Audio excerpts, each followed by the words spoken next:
My name is Dr. Vanessa Lapointe. I'm a psychologist, parenting educator, and also mom to two growing boys. One of the challenges that parents are facing raising children in today's day and age is that technology has literally invaded childhood. And we really don't know the long-term consequences of how that's going to play out in our children's social and emotional well-being, but also in terms of brain development and how neurologically they wire up as a result of having spent so many hours on technology and screens. The average child in North America is spending upwards to 7 and 8 hours a day connected to some kind of screen technology. And so we really need to wonder about what is the impact of this on our children. We know for sure that it is affecting the way their brains are developing. They are growing brains if they're on screens too much, especially from too early on in life, that are very good at scan and search kinds of functions, but not terribly good at sustained focus and attention kinds of activities, making it often very challenging for children to sit in a classroom and be able to focus on the learning that's meant to be happening there. We also know that screen exposure is a very activating experience for children, and it's infecting how their brains are growing the capacity to be capable of self-regulation, that they spend so much time connected to their screens getting kind of regulated up that they actually aren't able to figure out neurologically at the level of the wiring up of the brain how to calm themselves back down and be capable of self-regulation. So these are things that we need to be really concerned about.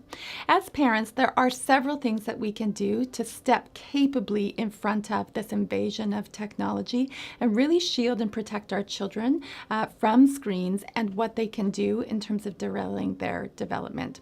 The first thing that I would recommend is that you really create some screen-free zones and screen-free times in your home and over the course of your day.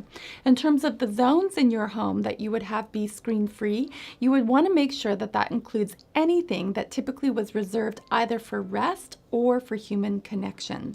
So no screens in bedrooms. We don't want to have bedrooms associated with the activation that comes with screen exposure, because bedrooms are meant to be a place of retreat and a place of rest. And no screens in places like the dining room table. When we get together for a meal, we're meant to be conversationally and relationally connected with one another, and screens may interrupt that. And anywhere else in your home where you typically would reserve that space for a time of interaction rather than a time of being glued to your screen. The next thing that you might think about is how you can set up some structure and routine around screen use, that you would have set amounts of time per day, for example, that your children are allowed to be on their various devices and connected to different technologies. There are different standards that experts and other organizations have put forward. For children under age 2, it's often recommended that they have 0 screen exposure at all. And for children upwards to age 6 or 7, that we limit it to about an hour a day.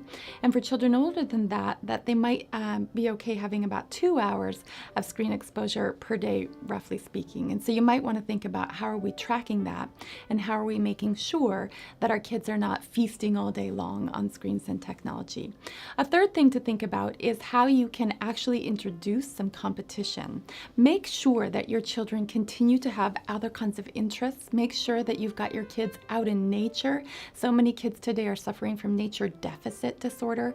And so you want to introduce competition. You want to keep your kids aware of the rest of life, life beyond screens and beyond technology, and really introduce this competition. Get them excited about being outside and keep them tuned into the other kinds of things that they can be participating in life, like sports and arts and other kinds of things that they can be up to. A fourth thing to consider is that it's actually really important for your children to be bored.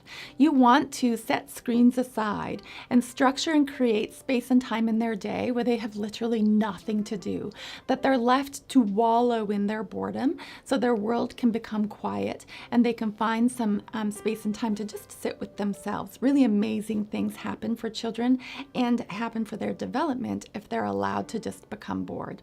Fifth and finally, as a family, you might want to consider taking some tech holidays. Maybe it's a day of the week that you all just agree that you're going to set your screens aside. Maybe you just decide that it's been too much, that the kids are too attached, that even you as parents have become too attached to your screens and technology, and you're actually going to go hardcore about this and take the summer off of screens where you're unplugging everything. Whatever it is, consider that you might want to have some time where you just set it all aside and get back to what life was like before screens invaded childhood, and really settle into watching your children develop, watching them blossom, watching them emerge forward as human beings, not always being attached to screens and technology.